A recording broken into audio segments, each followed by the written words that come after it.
Everyone, Alex is here, thank you. So Alex has just got a quick mention to do of a couple of things. Once he's taken his jacket off, what I'll do just now is just fill some time by talking while Alex removes his jacket, puts it over the back of that chair. Nice one. Am I sitting? Yeah, well, no, you don't need to sit, but if you just do your safe space and then you can go and join the audience. Good evening, everyone. Just to say, if we can keep this all like nice and clean, and yeah, adhere to EUSA's safe space policy, that'd be awesome. But good luck, everyone. Have a cracking evening. Thanks. Cheers. Thanks, Alex. You can go and join the audience. We're not talking, that's happening. I don't know if we've ever actually met. I'm Asher too. Hi. Hi. Nice to meet you. I'm Hannah. Hi. Can Russia justify Penguins, are you so far? Alright. how does this pass not 179 Afghan invasion all over again? Sure, add it in if you want, man.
The EUSA election campaigns are underway.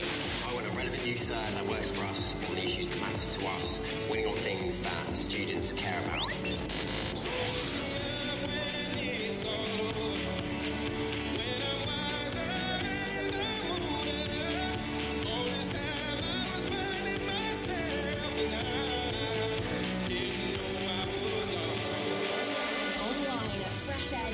UK.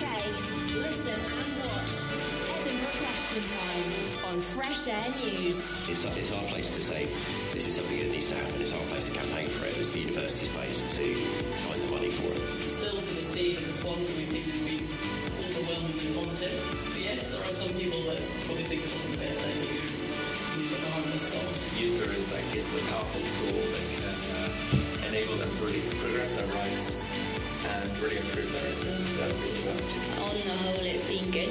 Much tougher than I thought the position was, but I think that's because it has such a wide portfolio. Yes, since we found out that anything could happen, anything could happen, anything could happen, anything could happen, anything could happen, anything could happen. Tweet using the hashtag EdQT to have your say. This is Edinburgh Question Time on Fresh Air News. Well, good evening. It's just gone 6 o'clock, and this is a Fresh Air News special. I'm Callum MacDonald. Unbelievably, it's that time of year again. EUSA elections are on us, which means that we're back with Edinburgh Question Time. This is the sabbatical debates on Fresh Air. Welcome to TV at Debating Hall.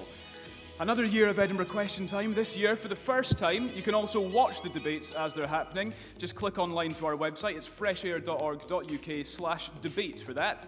As has become the tradition, we'd love for everyone in the hall here and for those at home to keep commenting on the debates, to really interact and engage with what we're doing tonight. Send in questions, join the conversation. You can do all of that using the hashtag EdQT. You can find us on Twitter. We're at Fresh Air News.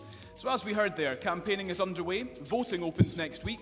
And this evening, it's your chance to ask the questions that you need the answers to before you choose who you'd like to see paid more than £20,000 a year to serve in charge of Edinburgh University Students' Association.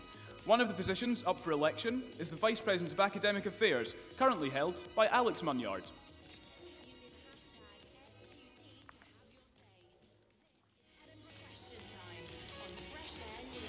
Students should get involved because EUSA is the powerful tool that can enable them to really progress their rights and really improve their experience at Edinburgh University. But secondly, the reason I personally got involved was because I thought that EUSA was a vehicle, and particularly the academic affairs role was a vehicle to affect real tangible change that could benefit all students at Edinburgh University.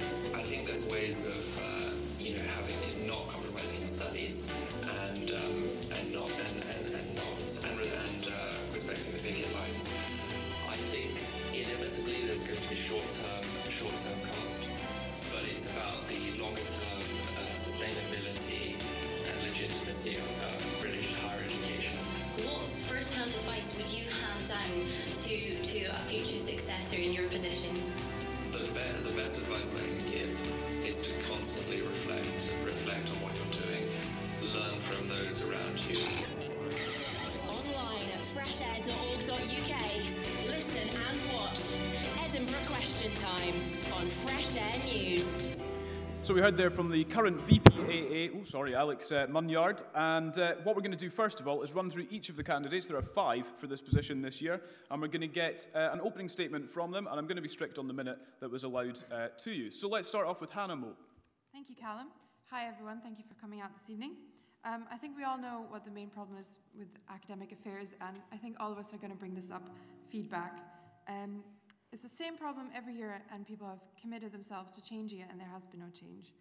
The waits are long, you don't often receive a lot of detail on your feedback, and it's not always clear when you're going to get it back. So I would like to change that by ensuring that mandatory feedback sessions are part of our culture here when we get academic work back.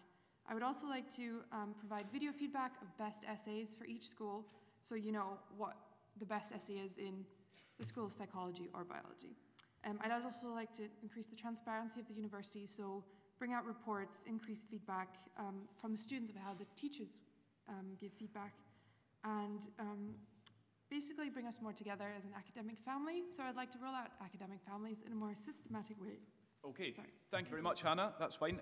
We'll move on to Asher. Hi, I'm Asher Chase. A lot of you might know me, a lot of you might not. I'm running for Vice President of Academic Affairs because I believe I can make a great change to EUSA.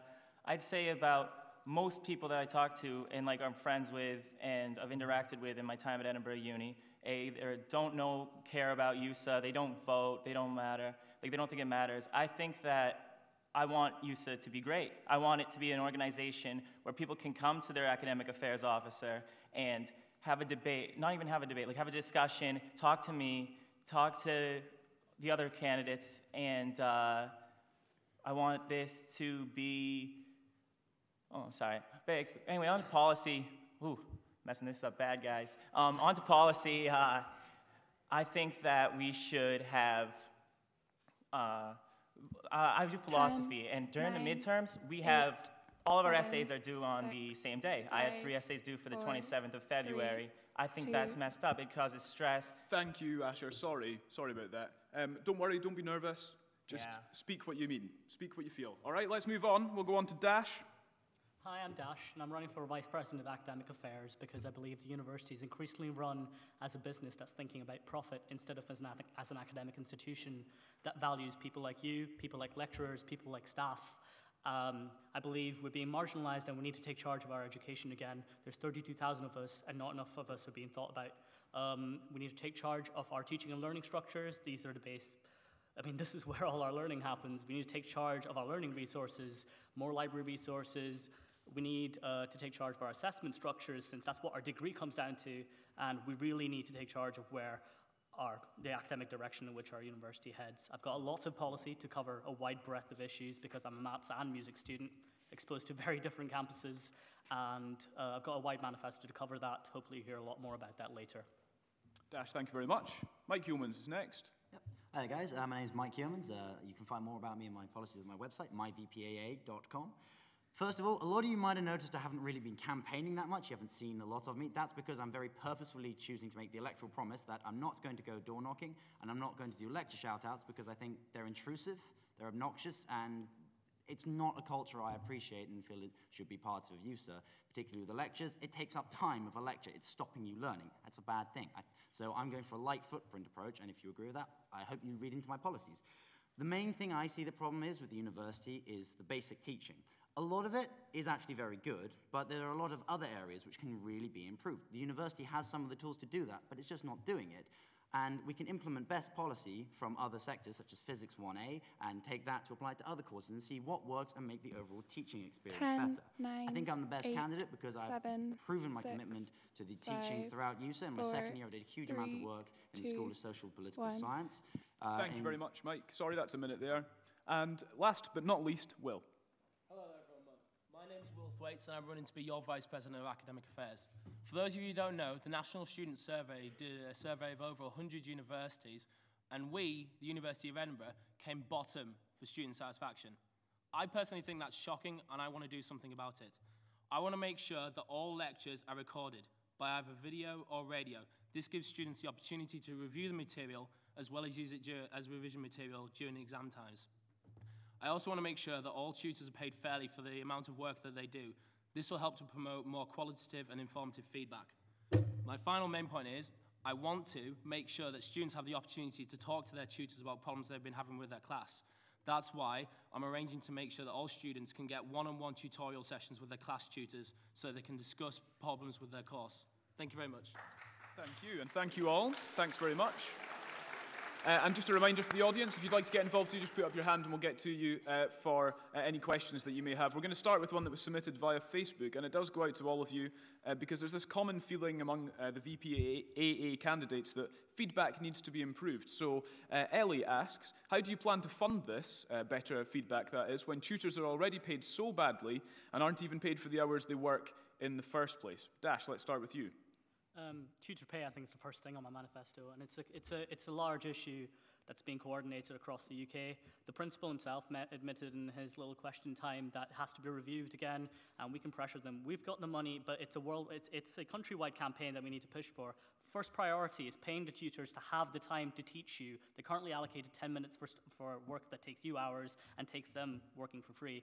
That's the first priority, and then we can concentrate on, you know, one-on-one time, which is also important and in my manifesto. But first priority, tutor pay. Why is the system as it is? Why has it not already been changed? There must be some reason that they've not been able to change it up till now. What are you going to do about that? Well, I think education's changed a lot since they set that system, to be honest, and it needs to be reviewed again. We've seen we've seen the whole system try and be frozen. We've seen it with staff strikes earlier in the year, and as we've seen with the staff strikes, well, it can be addressed with lots of direct action and lots of management across the country to fight these cuts. We shouldn't, this is our education we're talking about, and it needs to be addressed. It just needs to be revisited. Okay, let's go to Will. Will, what are you going to do about feedback? How are you going to pay the tutors to provide this feedback that you want? Well, I understand that the university is quite wealthy. It does have the resources that it needs to improve the feedback. Unfortunately, it's just not investing it.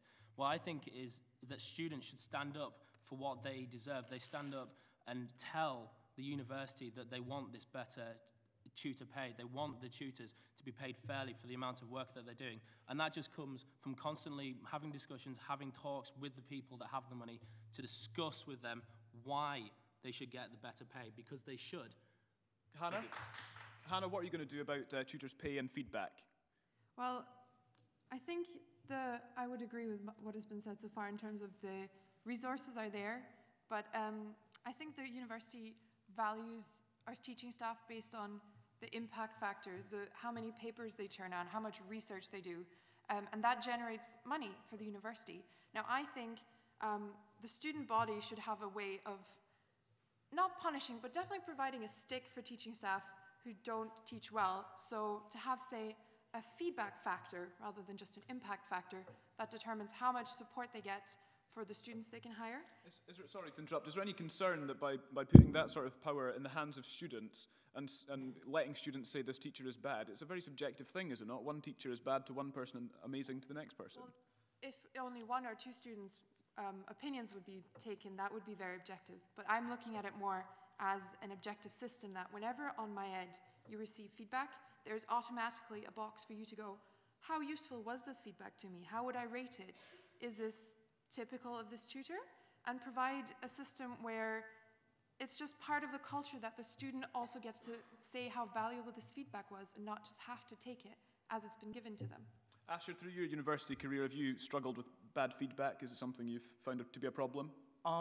Personally, I have not. I found my tutors to be highly I've quite enjoyed the feedback that I've received, but from what I hear from the other students I've talked to, that it is a big issue that when elected I will address. Okay. And Mike, lastly, on this, on feedback, what's going to make it better? What are the tangible things? What are the differences people would notice? Well, I think feedback is it's a bit of a red herring in some ways, because there are plenty of times, yeah, it isn't acceptable in terms of like getting back on your assignments. But a lot of students I've spoken to have said they're not happy with feedback. I've asked them, so did you go and talk to the professor about this? And they said, no. It's like, well, the first thing here is to realize we do have to communicate with our teachers, and if we're not happy with our feedback, go and speak to them. Say, why did you say this? Why didn't you explain it like this? And I've had to do that before, and sometimes the tutor was just unacceptable, so I had to take it up to the next level, take it to the head of department, or the course organizer, and then they had to answer on that, and there are a lot of policies already in place to ensure we get a good standardized set of feedback in adequate detail, but it's about implementing that level of feedback and ensuring it's present and there. And if the policy isn't being implemented by a particular tutor, we need to find out why that is, and if necessary, the university needs to penalize them for it, and at the extreme, stop them being a tutor. Dash, I'll come back to you in just a second. I just wondered if we could do a sort of very unscientific sample here. By way of applause, would people in here want to see their feedback improved from tutors? Clap if you would like feedback to be improved. Have you had a negative? Right, okay, interesting. That's very interesting. Dash, and you wanted to come back on something that was said there? Sorry, there's a lot of problematic things to address here. Now, saying better feedback is a very vacuous term. Better feedback is personalized feedback, which does come down to tutor time. And I find it really problematic to say we need to penalize tutors, underpaid tutors who are working for free and have a system ahead which basically penalizes them when they are doing their best. Yes, there are ways to get your message across, but having a strict system where they are judged by students and basically penalized for not having time. I don't think that's conducive to the teaching industry.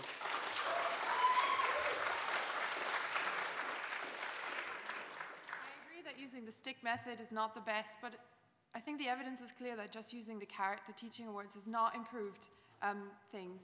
And I'm with you on our tutors are not paid enough. There is absolutely no doubt about it. But somehow there are teaching staff who provide excellent feedback. I've even heard of one guy grading essays live on camera and then posting it to MyEd. I mean, that is just fantastic standard.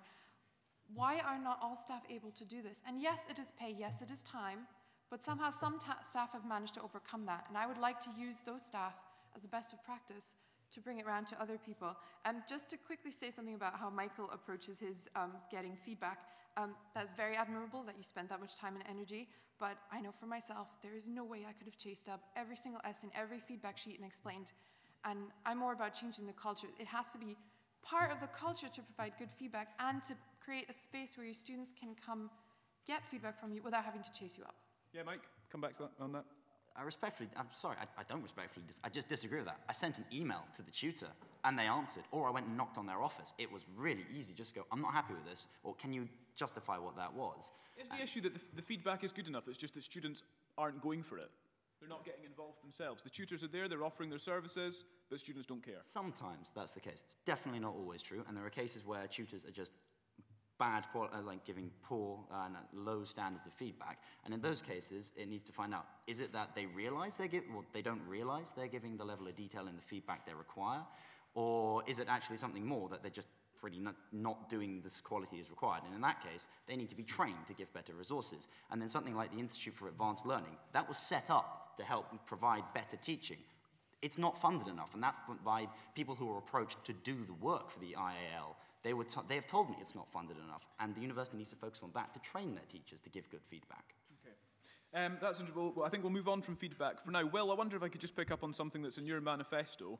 I'm quoting that students' experiences should be entertaining and diverse. What makes for an entertaining and diverse education at this university? Well, I think the thing that happens in academic courses is that students can sometimes lose track of what can actually be done with their degree.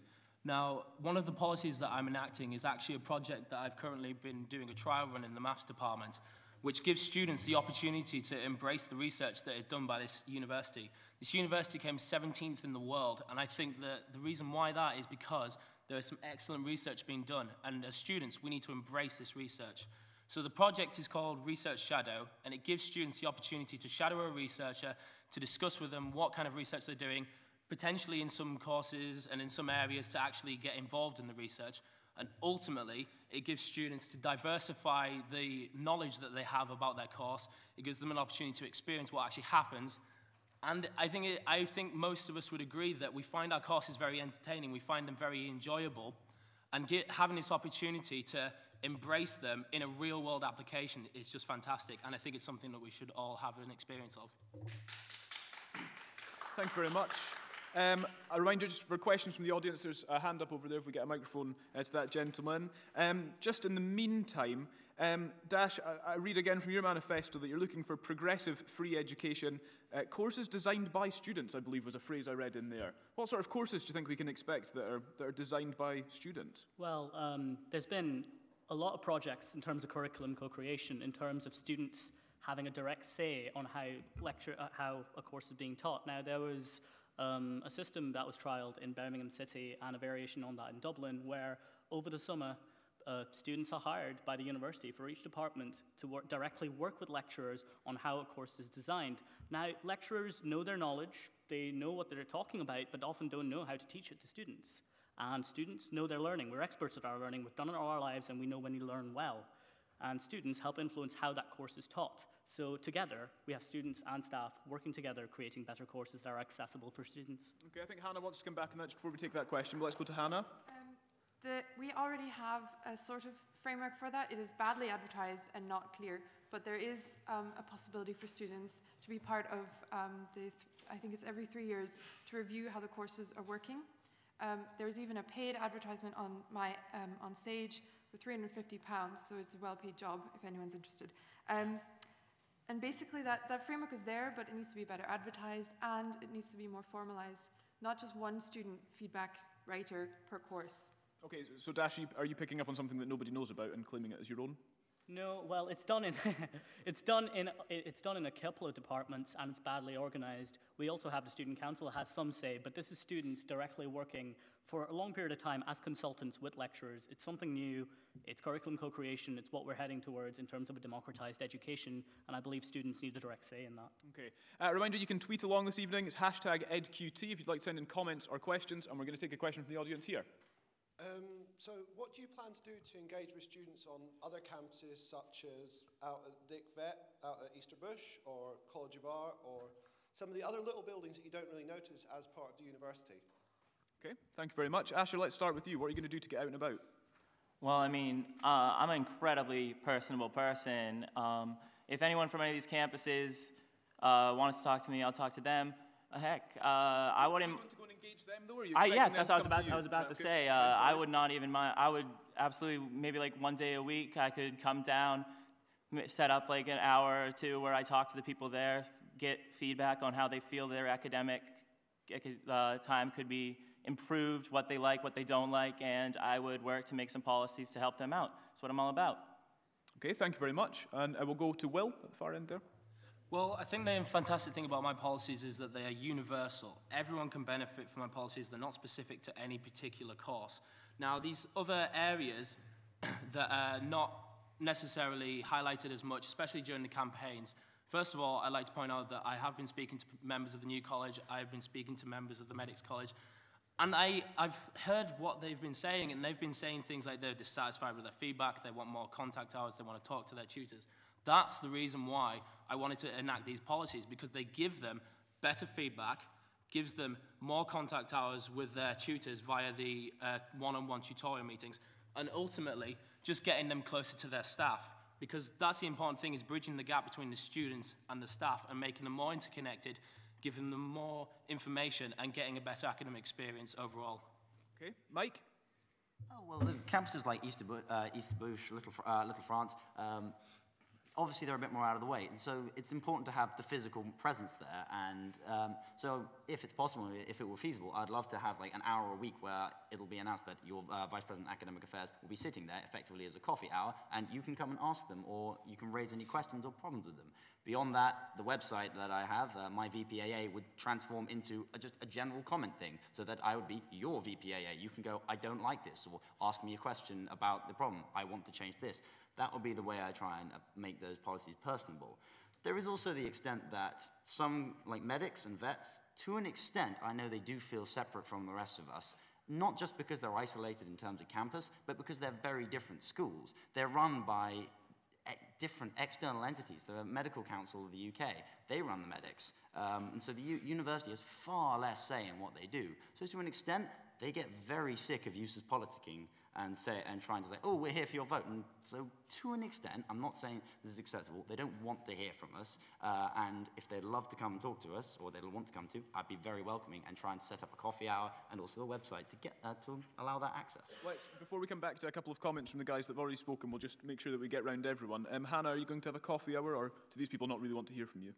No, I definitely would have a surgery hour. If I expect it from staff, of course, I would have surgery hours as well. But I like the idea that's been thrown out of having the surgery hour at the campus, which I think is a very interesting idea, and I will take that up. I think physically connecting the campuses is an important element, because let's face it, even if you are at Easterbush, the Union is at George Square. So there's only 1 or 2 buses to take the medics out, and that is just atrocious. So we definitely need to step up the physical connection between campuses in terms of buses. I would also like to create a more academic unity spirit. I know that sounds cheesy, but other Ivy League colleges, for example, St. Andrews, have a system called Academic Families, which creates a space within each school department that connects students from all years and the staff, and from events to a physical space where they meet and they have academic family headquarters, be it chaplaincy or wherever. It just creates a more interaction between graduates, freshers, the staff, the researchers, postgrad students, and I would like to create that kind of space for everyone. Okay. Dash, you still speak to this, so on you go. Cool. I'm technically an ECA student as well as a KB student and a George Square student, so I've had to commute a lot, and I understand. But the 1 hour out in the council, I don't think that's enough. I think you need to directly go out and talk to people as opposed to saying, I've got a desk here, come and talk to me. I don't think that's as accessible as we can go. The way you reach out to these campuses is, in a way, close to will. Like, the way you reach out to these campuses is a way, it's design policy that can be applied to a lot of these, a lot of the campuses, and also specifically, but at the same time, ECA is not just one single entity. It's made up of history of art. It's made up of architecture. It's made up of sculpting. We need to have different policies for each of them and not have a blanket policy for all VET students, all ECA students, all King's Building students, because King's Buildings is about 9 different schools. So yeah, it's about having separate policy for all of them, not just blanketing ECA. Okay, thank you. We're running a little bit short on time, and I've got at least two more questions that I'd quite like to get in. We'll take one from the floor in a moment, but first of all, one that's come in. And by the way, it's worth mentioning that within the first 15 minutes of this programme going on air, we were trending across the UK. So thank you all so much for engaging with us, for sending in your comments and questions. We're going to whiz through one of them that's come in. How would candidates advocate better, more accessible extensions and special circumstances as a system? That's come in from Theo.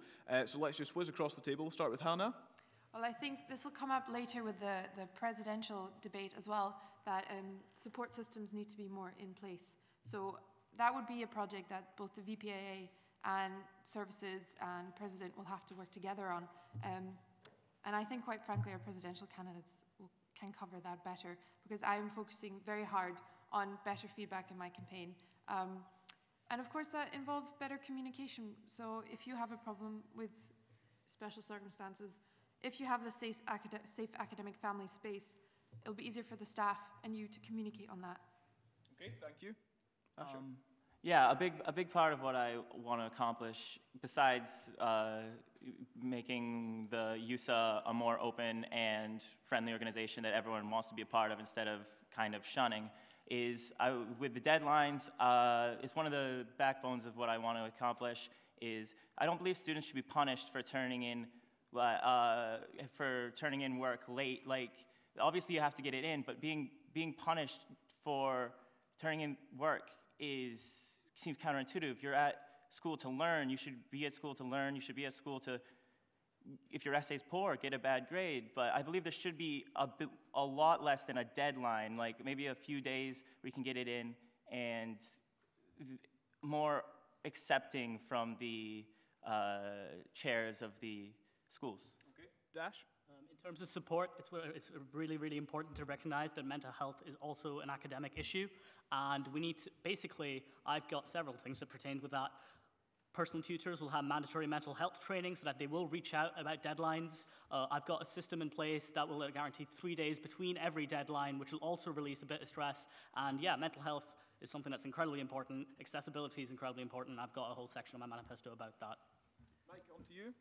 Dash's policies of 3 days apart are admirable. I'm not sure how feasible it would to logistically work it out. But from my own experience of serious mental health issues in my first year, and also from my work as a peer mentor for students with learning disorders, I realized how difficult it can be at times to access the system.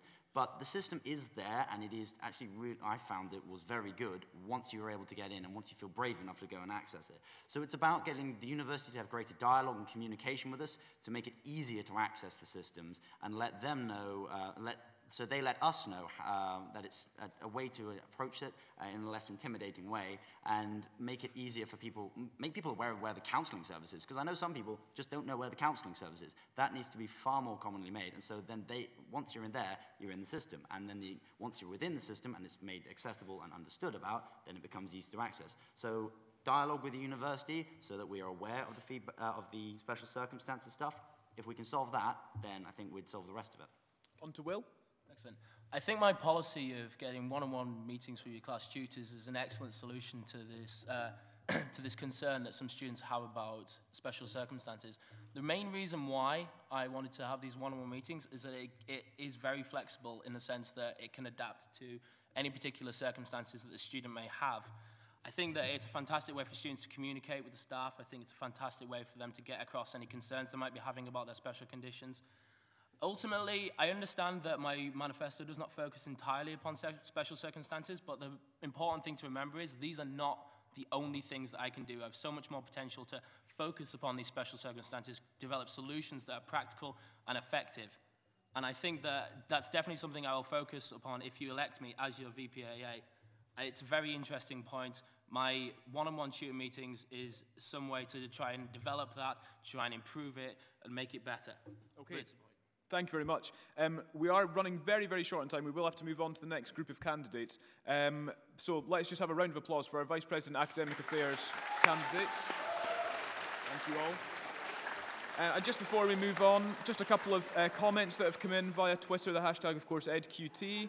Elizabeth says, Dash says office hours aren't enough, SABs have to actually go out and engage. Hannah says, one time I emailed a tutor and they never responded, like literally ever. Aurora says, not everyone has the confidence to stand up to their tutors. I've done it before and been patronised and felt awful. We need structures in place. And another Elizabeth, Mike Yeomans is way too harsh. Tutors are not able to mark thoroughly and well when they're underpaid and overworked. So thank you very much for those comments. Right, it's just gone 6:31 on Fresh Air. This is EdQT, Edinburgh Question Time, the sabbatical debates 2014. Next, it's time to hear the debate between those standing to be elected as Vice President of Societies and Activities. So let's hear from the current sabbatical officer, Nadia Mehdi. Tweet using the hashtag EdQT to have your say. This is Edinburgh Question Time on Fresh Air News. On the whole, it's been good. It's much tougher than I thought the position was, but I think that's because it has such a wide portfolio. But on the whole, good, yeah. Probably the biggest achievement that I've had is making liberation issues much more visible at the University of Edinburgh. So back in October, we had Black History Month, and we're just wrapping up LGBT plus History Month at the moment. And they had posters everywhere and everyone knew they were happening. And they got people talking even if they couldn't make it to our events. It's still an ongoing process, obviously, because I'm sure you understand what a mammoth task the block booking actually is. So we weren't able to put in the new system for the last round of block booking in November, but we're hoping that we'll have a changed system in May and hopefully the new system in November. So it's based on what societies need rather than what they've had for years and what they're used to and what they want. So everyone will get the best space for them, hopefully at the best time for them. Last semester we saw the counselling service opening their doors in the evenings so that they were offering a wider range of sessions, because really at the moment it's more of a space issue for them. Like, they're at full capacity with the amount of counsellors they can offer, but they're running out of space to offer counselling sessions in. So they have something at every campus, and then we thought, why not try it in the evenings so that they're getting more space at different times. And the waiting list has gone down from that. Have you enjoyed it? On the whole, yes. Yeah. There are obviously tough days, but I think that's the same with any job. Online at freshair.org.uk. Listen and watch Edinburgh Question Time on Fresh Air News. So that was Nadia Mehdi, who currently holds the Vice President Societies and Activities position. We're going to spend the next 3 minutes going through our three candidates and taking an opening statement from each one. We'll start with Eve Livingston. So my name's Eve. I'm standing for this position because I think that EUSA should be whatever students need it to be for their purposes. I think that EUSA should be making students make the most of their student life. I've got policies like a student budgeting app to do that. I think that EUSA should take care of your welfare through improved counselling services, through things like sexual health outreach on all campuses. And I think that EUSA should be something useful for societies and for sports teams and for those participating in other activities. A lot of my policies on that are things about removing the bureaucracy around that, making EUSA not something that's imposing forms and deadlines on you, but something that's useful and productive for you and your society. I think that my record shows that I can do this. I've managed one of the most busiest and biggest societies on campus, Fresh Air. And I've, in doing that, had lots of experience of student safeguarding and representation, as well as writing and talking about these issues all throughout my time at university. Thank you very much. Thank you. Let's go on to Marcus. Well, first of all, the society should also be one of the main points of the Vice President of Societies and Activities. For quite a while now, the Vice President of Societies and Activities they've been focusing on all different problems, but societies themselves and how society should and could function, that's been kind of left on the side. Societies have had problems with room bookings throughout many, many past years, and there hasn't anything really happened to that. It has been brought up, it has been promised year in and year out, it's all the same. Similar with banking Similar with the vice president actually trying to be involved with the societies, trying to ask what they want, actually reaching societies. Of course, everything else is important as well. Campaigns for equality. It's of extremely high importance. But society should be involved as well, and I want to turn this position to actually focus on societies. Thank you very much. And lastly, Tomer. My name's Tomer, and I'm standing to be a Vice President Societies and Activities. I believe university should be an enjoyable and life-changing experience for everyone, but I think too many students don't receive the support or the opportunities they need for this to be the case. I'm truly passionate about improving things for students at our university who are facing the toughest challenges, and I believe I have the experience to understand where the problems lie and how we can actually fix them.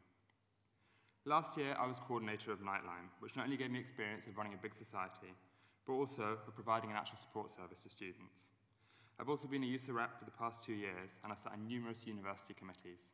So I know how and where we can make change, and I'll be able to enact my manifesto from day one. I believe our university can be so much better, and that EUSA can be too. So I hope if you like my ideas, you'll let me to be your vice president next year. Thank you very much to all of the candidates. Again, if you'd like to ask a question here in TV at Debating Hall, just raise your hand. Tomer, I'm going to start with you then. This is not the first time, or indeed it's not the last time you're going to be on the stage this evening. You're standing to be the Vice President of Services as well. Which one do you want more? I'm standing in both to make a point because I drew up my manifesto, that's what I'm passionate about, that's why I wanted to stand in this election. And I believe I could do it from either position, and I think that doesn't make sense at all. We're supposed to have separate officers, each with their own remit according to the issues that matter most to students, and this completely links into what Marcus was saying, in that we have a societies officer who for the past few years has been focusing much more on welfare, and societies are incredibly important too, as equally as important as welfare in many ways, I would say. And so I want a mandate, as well as enacting all the promises I've made in my manifesto, to be able to reform the structures and make sure that in the future things are less confusing and more effective and more accessible. Okay. If you were to win the election for both positions, which one would you choose? I haven't decided yet. Okay. That's fine. Thank you very much. Right, let's move on then. Any questions from the floor, do just raise your hand. Marcus, I was reading in your manifesto earlier on that you'd like to make a personal connection with societies, which I was quite struck by as there's 250 of them according to the EUSA website. Is it really feasible to make a personal connection with 250 societies? It's feasible to try and do your best. Not all societies are going to respond back to you. But I've been running Salsa Society since last year. I haven't heard a single time from the current VPSA. Why is that? Why does no one care about what societies are actually doing? There is a societies team and the Connect office. They do work for that. But why is there no interest in higher levels? And by reaching out to societies and actually asking societies what they want, what they need, what are the problems to be fixed, we can find out what to do. And when societies work well together, that will grant us a large portion of welfare. Students are capable of going together, overcoming all barriers, social, race, gender, all of that, and join together in the fields that they're interested in. Of course, we need policies, we need active work in these fields as well, yes, but giving students the means to overcome these problems themselves, that's a good start. Okay, thank you very much. And Eve, just something from your manifesto as well. You'd quite like to introduce a student budgeting app. You'd like to run free fitness classes in different sports all year round. Which is the funding priority? Presumably both will be quite expensive. Both would be quite expensive, but both are equally important, I think. I think fitness classes is all about student well-being and health, and when you're healthy and well, you're going to do much better academically and in all other areas of your student life. Student budgeting app, maybe it might sound like a fun kind of cheery policy, which it is. I hope it would be something useful for students, but student poverty is a very real issue, and it's a very real issue here in Edinburgh where rent prices are very high and the services that we use around the city are very expensive compared to other areas. The uni this year, the surplus is £35 million. That's a huge amount of money. The uni already runs free language classes. I don't know why fitness wouldn't be just as much of a priority as those language classes. And I think there's innovative ways of making our money go further in prioritising these kind of things. For instance, student budgeting app could be someone from the informatics department. We could set up an internship for someone to come and design that for us. We're spending the same amount of money, but it's going further and it's going back into our students and fitting in with some of my other policy ideas, like campaigning for more paid internships. Okay, thank you very much. We've got a question just from the front down here. Sorry, I do agree there's overlap between the different roles, but students standing for more than one candidacy have to decide and let Hazel know which role is the priority if they were elected for both. Which one will you go for, Tomer? Okay, so just to point out that Hazel is the democracy officer at the Student Association, for those who might not know. Tomer? As I said before, I haven't decided yet. The point is that I can do this, my manifesto from either position, and that's why I stood for both. If I didn't believe that, then I wouldn't have done it. So the point you're trying to prove is that the sabbatical roles are not clearly defined. Is that correct? They need to be better established? Yeah, and I think almost everyone in EUSA agrees. Last year we passed a motion which said there was going to be a review this year of the sabbatical structures, which didn't happen. And I think one of the reasons that might be is because there were only 30 people in the room who voted for it. I want a mandate from a large portion of the student body to actually do something about it. Okay. If we've got any more questions from the floor, just raise your hand. One that came in prior to the programme starting this evening from Adam on Facebook. He says mental illness affects around 20% of all students nationwide, according to a survey from the National Union of Students. Of that number, a quarter receive no treatment at all, and only 1 in 10 go to a university counselling service. So what will you do to improve the visibility and quality of mental health services and attitudes surrounding mental health on campus in general? Marcus, let's start with you. Well, the first thing to do would be to actually asking for support and going for that support, give that action prestige. Why should going to, for example, advice place and asking for counseling, why should that be something that people are afraid of? Why should people be ashamed of that? Advertise it, lobby it, let people know that it's a perfect normal thing to go and ask for advice. People don't have to hide away. Yet again, get back to societies. There are many societies who have people with different physical and mental illnesses. Yet those people, they're part of that. They feel part of a bigger group. They're happy there. That's already a good start for them as well. Societies have much more power to actually make the life of us students better than many people might actually realize. Okay, thank you. Eve, improving mental health services on campus. So one of my kind of headline policies this campaign is about the counselling service. I think it's easy for people to run on a platform of just improving the counselling service. What I did was want to pick up on specific problems that exist. And from my own experience of the counselling service and from talking to other students who've used it, I think that that's to do with flexibility. Every single student is given 6 appointments in a row. And that's it, regardless of your situation. I want to introduce long-term counselling, and I want to introduce crisis counselling for people who need appointments on the day. In terms of visibility, I think it's obviously a very important thing. The recent EUSA mental health survey actually showed that 80% of students who took part in that did know about the counselling service. So our students do know that it exists. Obviously, that figure could be 100%, and that would be fantastic. But I think that the bigger issue, which you picked up on in your question, is about stigma. That's the reason people aren't going to use the services that we have available to them. EUSA is signed up to See Me, an anti-stigma mental health campaign in Scotland. At the moment, our relationship with them is not as productive as it could be. If I was elected, I would make it a priority to have a productive relationship with them, to roll that out in the same way that we have done with things like zero tolerance. And that would fight stigma and mean that students can seek that advice that they need because they know it's there, but there's something at the moment stopping them from using it, and that is stigma. Okay, thank you. And Tomer, lastly, to speak on this. It's not a very popular stance to take in youth elections to kind of defend the counselling service, but actually I think they do get a bit more stick than they deserve. Actually, they do tell everyone that you get 6 appointments and you have to wait 6 weeks or whatever to get them, but actually they risk assess everyone when you come in. So some people, if you're in a crisis, you do get almost immediate attention. But I think there is an issue about access to counselling. So what I want to see is counsellors visiting every campus and that being regular and well publicised. So if you're at Easterbush or Little France, wherever it is, you don't have to trek all the way into Central to see a counsellor. I also want to make sure that all personal tutors get welfare training so that things are picked up on quickly and that you've got someone you can immediately turn to for support. I want to set up a group called, an Edinburgh branch of a group called Student Minds, who do kind of grassroots campaigning and awareness around mental health, and I think it'll be a lot more powerful coming from a kind of body of students themselves and in a top-down way from EUSA.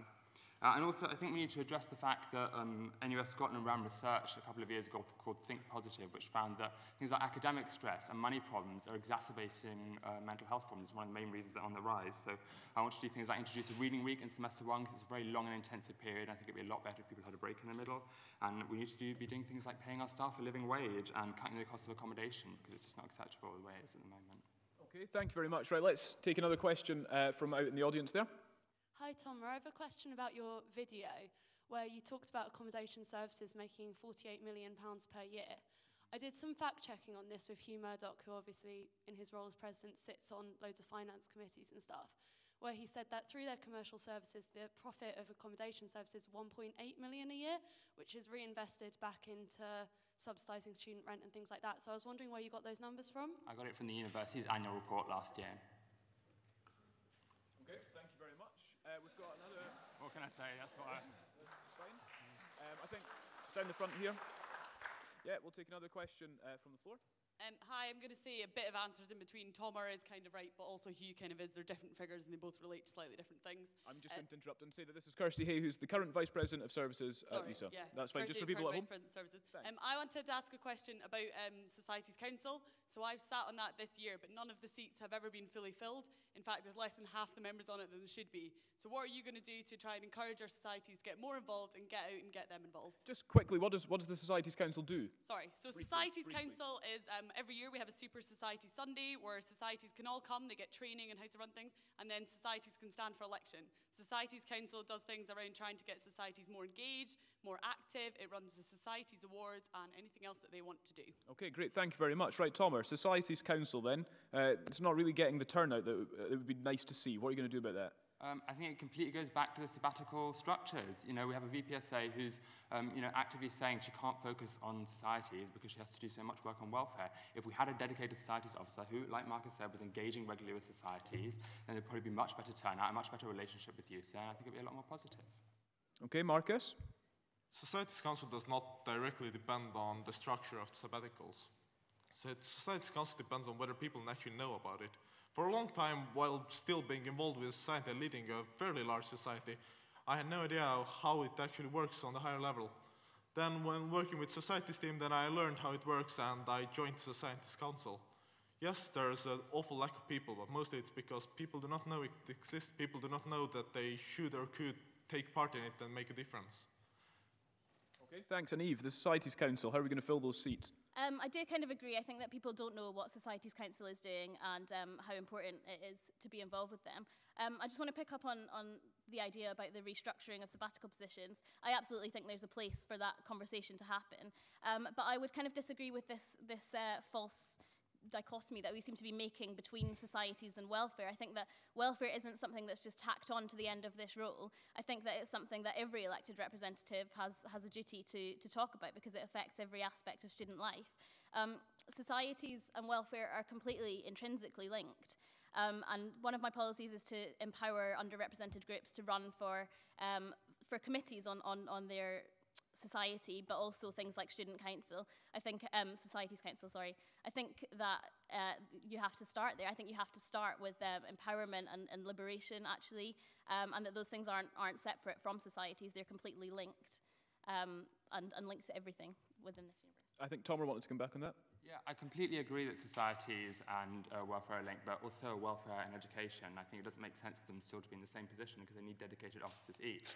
And I was going to say something else, but I've just forgotten what it was. So. Okay, do you want to respond to that?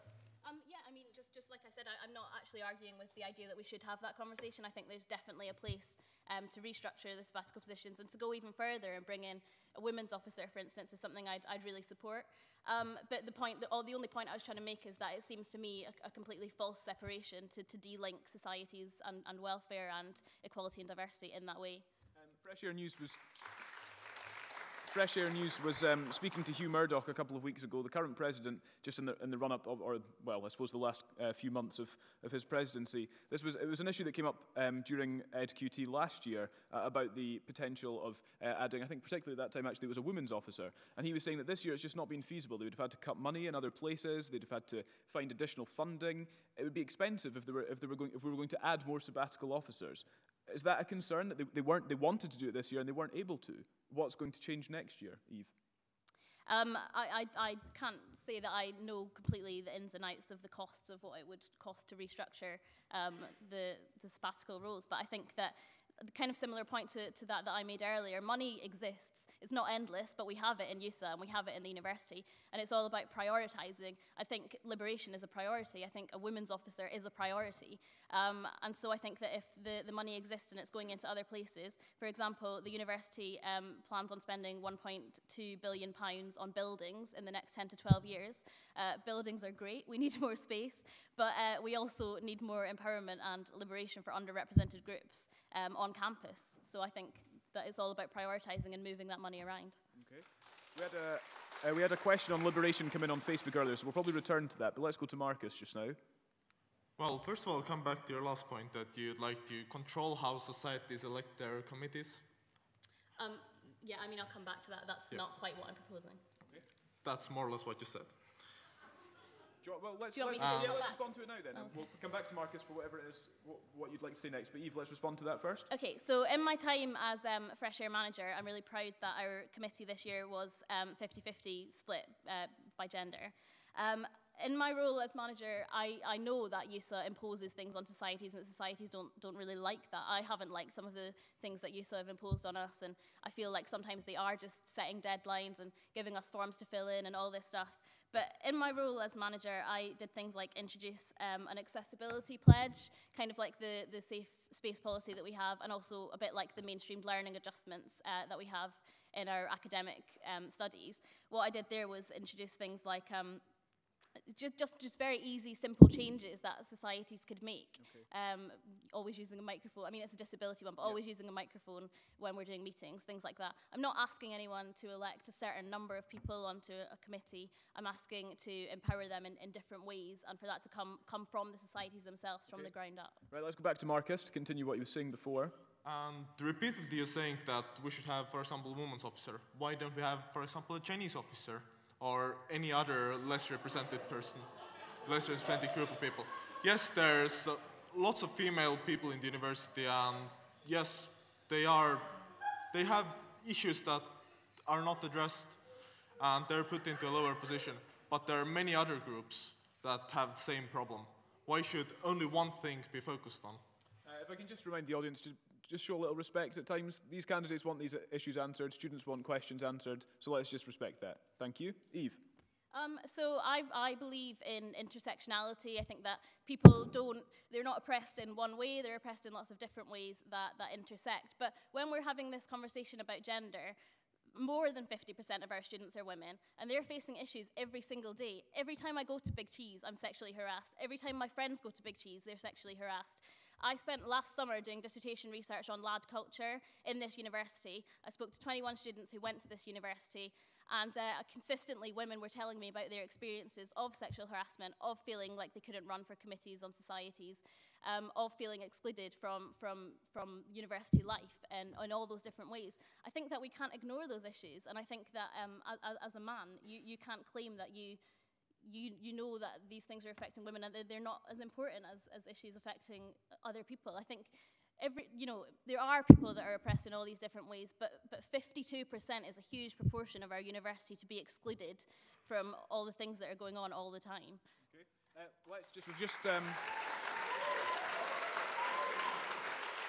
We've got a couple of minutes left with our VPSA candidates, and we've got another question from the audience here. This is a question for Tomer. If the only thing that you're going to do basically is trying to reform EUSA, why are you running for VPS and VPSA instead of president? Or why are you running also for president, since you can't do that? Could you say that a little bit slower, please? I couldn't hear it properly. Or can you repeat it? Okay, so just quickly summarize, yeah?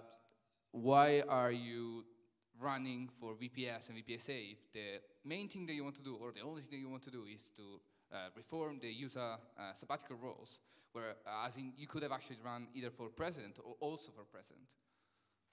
Okay, that's not the main or only thing I want to do, and I think I've explained that. I drew up a manifesto of things that I wanted to do based on my experience at university and people I've spoken to in their experiences of university. And that's what I'm passionate about, that's what I want to do. But when I sat down and looked at the positions and saw what the sabbatical officers this year have done, I realized I could do it from either position. I think that doesn't make sense at all. And, you know, like I said, last year we decided we want to review the sabbatical structures and nothing's happened with it. So what I want to do is all the things in my manifesto, but I also want to have a mandate so in the future we have much clearer role structures, students can know who they can turn to if they have an issue they want to bring up, and we're more effective as an organisation. Okay, thank you. Tom, just briefly, is it a concern? I mean, it seems to be the recurring theme that people are asking you questions about this sort of split running between two positions. Is that a concern?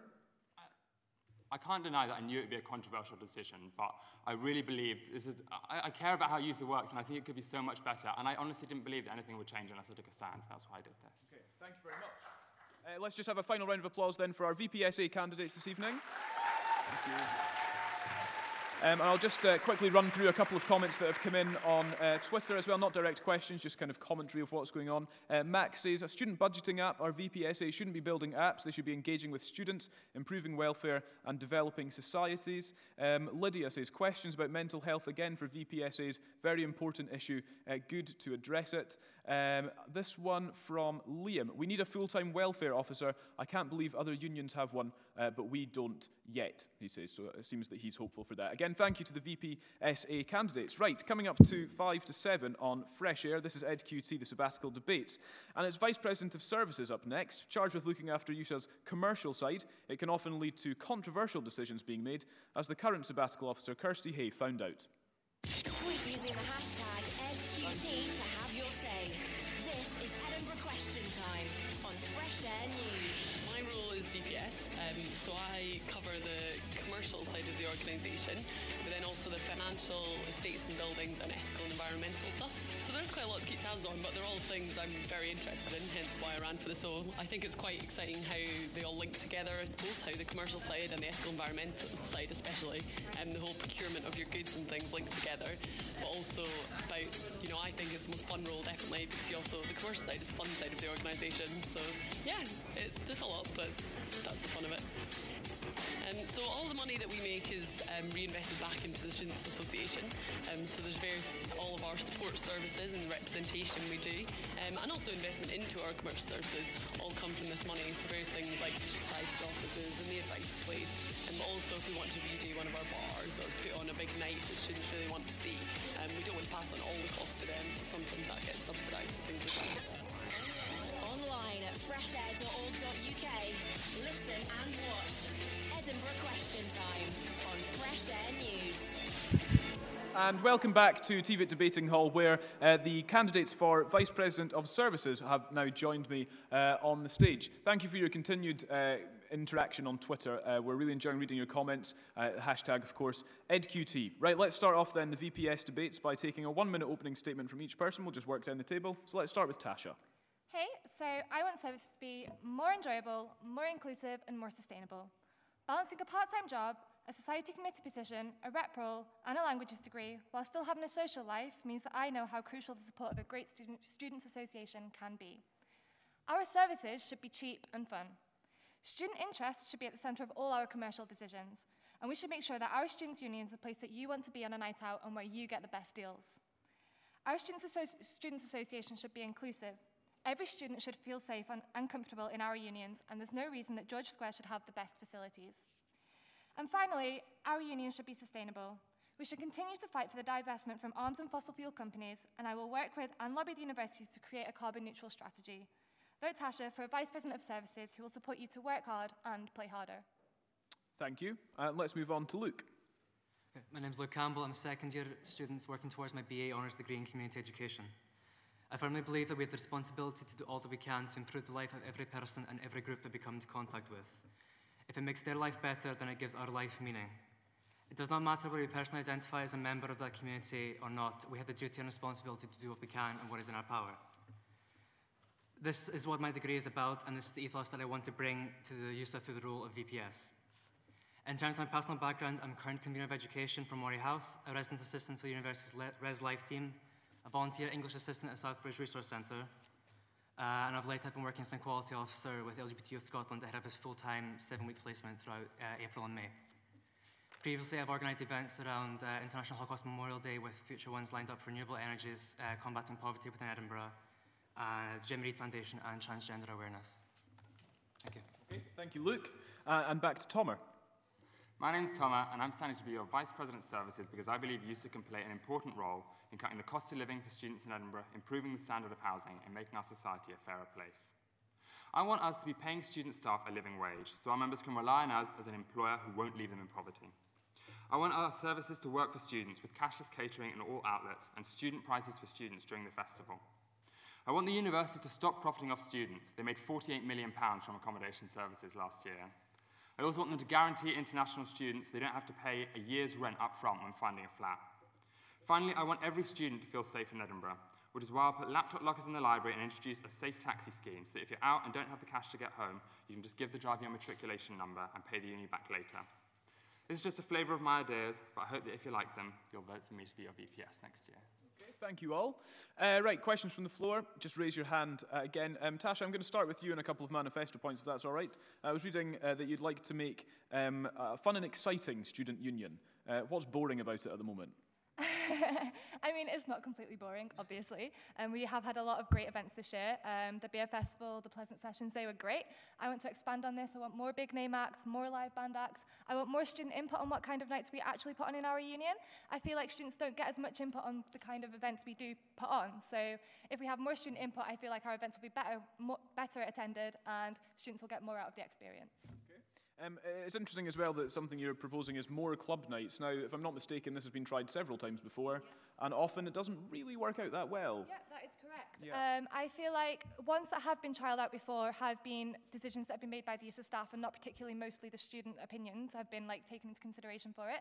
I also feel like maybe they weren't trialled for as long enough, maybe they weren't publicised enough. Marketing does seem to be a bit of an issue with quite a lot of things with regards to services in our student union. So I want to make sure that we push for better publicity and push for more student input on what kind of nights we put on. Okay, thank you very much. Luke, if I can come to you on a couple of manifesto points.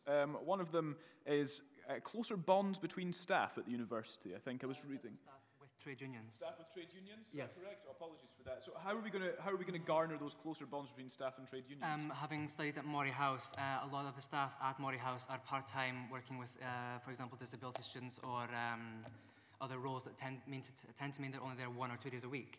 So during the last picket lines, they had to actually break picket lines to make their wage that they live on. So involving all levels of staff, from janitorial staff right through to senior lecturers, means that everyone is united behind the same cause, because these people, whether it's for our academic attainment or personal safety on campus, the staff need to be mobilised as one where possible. Okay, that's, yeah, okay. Again, I was reading a phrase that struck me was maximum democracy is something that you're looking to achieve at the university. I mean, is it not at its maximum potential now? What are you going to do? What are you going to do to energise that democratic process? As mentioned earlier, or it may have been for the Societies one, the School Councils project, which does work with academic affairs, is a lot of positions are empty. I came in as convener of education during the by-election because no one was standing to represent Moray House in any of the vice or full convener roles. The same situation at ECE, I spoke with the ECE candidate today. So I feel that ensuring that our service teams are able to educate students on campus at Moray House, for example, up at the vet school, at the ECE, about what these roles can achieve, what students can achieve through these roles is essential. So working in conjunction with the academic affairs sabbatical officers is essential there. Yeah, okay, let's move on then to Tomer, who's an interesting proposal for if you're out and looking for a taxi, you can just show your matriculation card and pay at a later date. Has that been approved by taxi companies in Edinburgh already, or are you still to do some work on that? It's done at loads of student unions throughout the UK. If you go to my website, I list like about half of the ones that do it, so I think it's a perfectly feasible thing to do here as well. Are any of those taxi companies that do it across the rest of the UK, are they in Edinburgh as well? Well, most taxi companies are local, no, but I don't see why if they're doing things in other cities, we can't lobby for them to happen here as well. Okay, fine. Thank you very much. We've got a question from the floor. I asked you to elaborate on for all candidates, to elaborate on the relationship between EUSA and the trade unions, and what they would do to support staff as they continue to strike for fair pay, or any other strikes that would come up. Okay, so we'll start with Tasha on this one. So the link between staff and trade unions and what you're going to do to try and support that. I think based on Luke's proposal, presumably, looking for what the other candidates are going to do. Well, I definitely think it's something important. I think we do need to fight for fair pay for staff. We need to continue with the campaign. It's a national campaign. It's happening across the UK. It's definitely something we need to continue to fight for. I don't really know much about strengthening links between staff and trade unions, but it's something I would look into doing if that's what needs to be done. Yeah, we need to continue to campaign for these national issues, and it's something I am definitely passionate about. So, is striking staff the most effective way of making a change? I mean, there probably are other ways to do it, but I feel like strikes are a good way to do it. It's something that obviously has been agreed nationally. It's something that everybody's taken part into. It shows solidarity. Campaigns have worked for other things in the past, historically. I'm definitely in favour of campaigns. Okay, Tom, on the issue of staff and trade unions. I fully support the campaign for fair pay and HE. If university staff decide they want to strike, then I will always support them. And of course, it's EUSA policy to support all strikes, so I'd have to do it anyway. But one of the interesting things that's come up recently is there's a motion going to NUS Scotland conference this March about setting up a trade union for sabbatical officers. I think it'd be way more interesting to set up a trade union for student staff, particularly within student unions, and perhaps elsewhere in the community, so that they can actually get the representation they deserve. Okay, thank you. And another question from the audience here. Could someone tell me how we went from discussing services to trade unions and activities like that, please? Well, mainly because it was suggested by one of the candidates, I suppose. But does anybody else want to come back? Could you explain the role of why it's in their remit? Specifically to sabbatical officers for Vice President services? Absolutely. Yeah, okay, a fair question there. Why is this up to you guys? Luke? It was one of a wealth of policies. It's just one that was picked up on, which I think is why we've perhaps focused on that. Okay. It was one that I asked a question on, so answered to the best of my ability. Tom, you firmly believe this is in the remit of Vice President of Services. Are you proposing more club nights as well as supporting trade unions? Am I answering that question or your? You can answer both. I mean, club nights is a classic example of something that Vice President of Services is expected to do. So I'm trying to find out what the remit is for you, really. Okay, so I think it is in some ways relevant because we employ a lot of staff and it's important they're getting a fair deal. And actually, one thing I would argue is that we have, like Tasha said, tried a lot of club nights in recent years which haven't gone too well.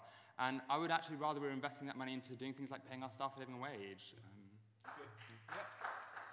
I think we'll move on to another question that's come in now. It was following up from what we were hearing from our VPSA candidates on the issue of sexual harassment on campus, and we were hearing that a lot of it can happen in student union buildings, which of course would be very much the VPS remit. What are you going to do about the issue of sexual harassment, Tasha?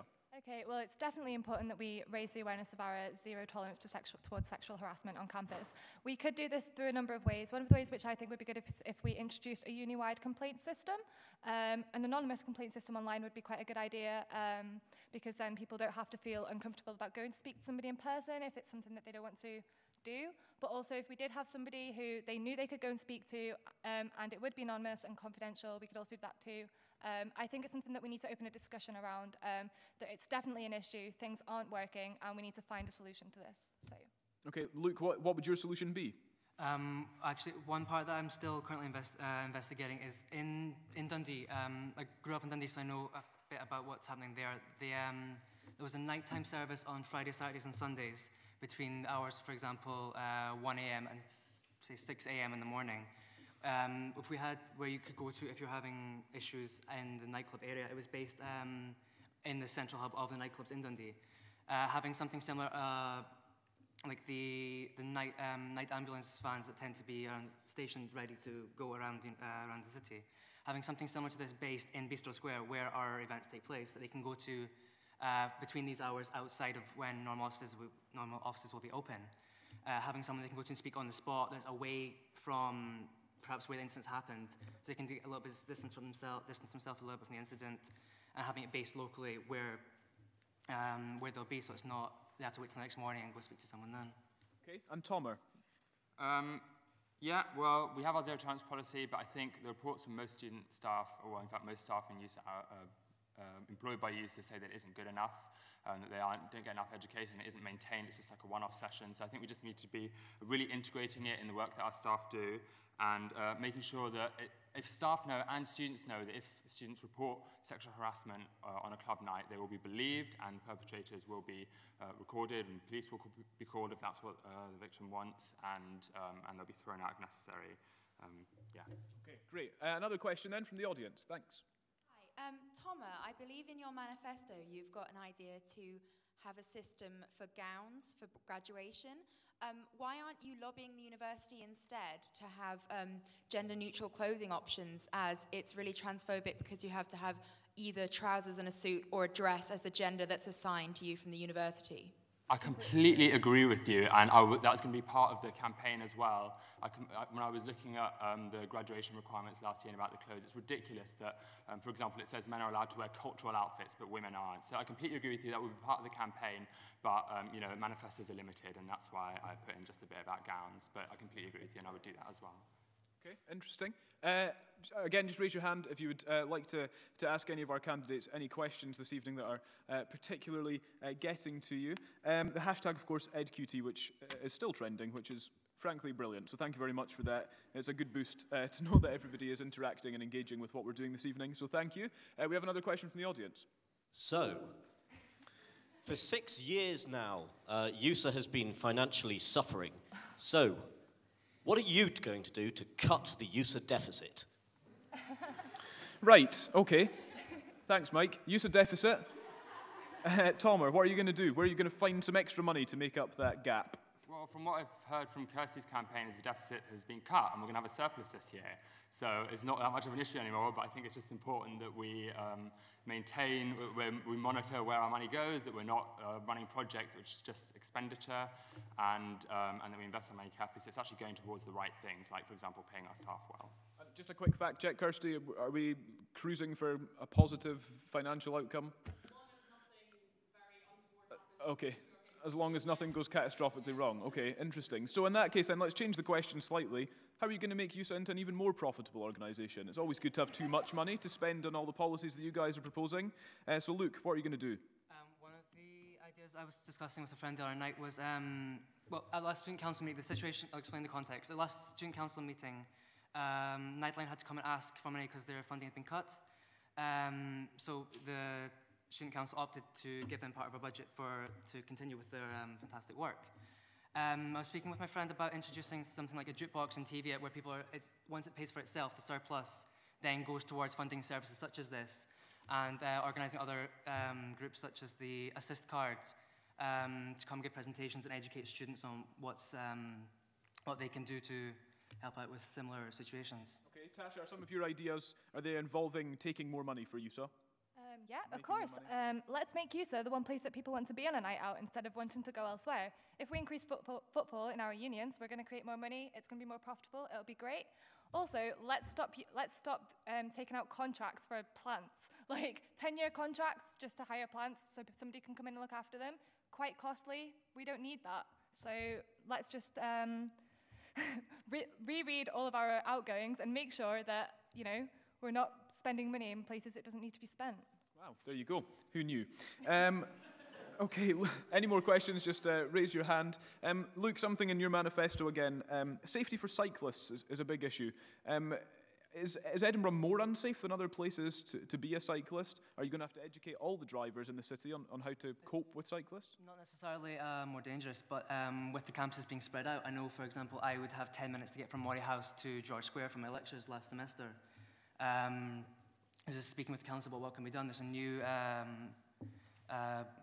bicycle service shop opening up just around on the Pleasance, for example, just around the corner from the Pleasance. There's the bike service shops in the Meadows and underneath Waverley. So speaking with them about education involving them to come to university, for example, to educate the individuals that are cycling themselves. And also speaking with the council about getting cycle lanes put in the same way again. In Dundee, I grew up with the paths being split in the same way in France. Most cities have a part for cyclists, part for pedestrians, and a part for the cars. Okay. Tasha, a question that came in on our Facebook event. In your full manifesto, you refer to no tenancy deposit schemes and no UK guarantor. How will this work? I believe, sorry, I'm going to just read on because the person believes, this is Ailey, believes tenancy deposit schemes are a legal requirement if you do take a deposit, but if you abolish the need for deposits, it seems a pretty risky strategy to not have a guarantor either. If that's what my full manifesto says, then the wrong version got uploaded. As in my statement, I clarified lower deposits because I'm aware that it's a legal requirement, so that isn't a thing. Also, with regards to a UK guarantor, I would lobby the university to act as a UK guarantor for international students. A lot of other universities already do this. The international students pay a lot of money to the university. Why can't we do it? Okay, and Ailey also asks, actually, she follows up with another question, how feasible is it to build a wind farm? Okay, well, St Andrews have already done this. So, Scotland's vision of creating 100% renewable electricity by 2020 means they're willing to invest a lot of money into renewable energy. They, in fact, invested £360 million into St Andrews wind farms. They've got two already planned to be set up. They've got planning permission. They've got funding. So why can't we apply for this too? It's Scotland's vision. Let's do it. Okay. Thank you very much. Tomer, just something from your own manifesto. Transform Pleasance back into the hub of societies and involve different societies in its redevelopment so that they get the specialised rooms that they need. Just expand a little bit more on that vision. What's it going to take to rejuvenate Pleasance? Well, I think actually, funnily enough, this is something Kirsty's talking about in her manifesto as well. And we've got the funding to redo Pleasance, but I think it's really important that societies are involved in that. So, for example, if you're a dance society and you need a wooden floor to dance on, that we give you the rooms. And also this really fits into the room booking system with too many societies going for the same sorts of rooms. We need to look at that and make sure that there are adequate quantities of small rooms and big rooms and everything that people need.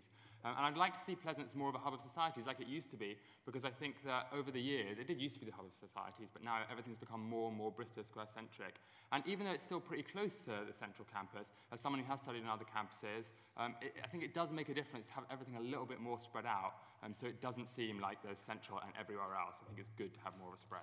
Okay, and just one other thing from your own manifesto is to campaign for an official reading week in semester 1.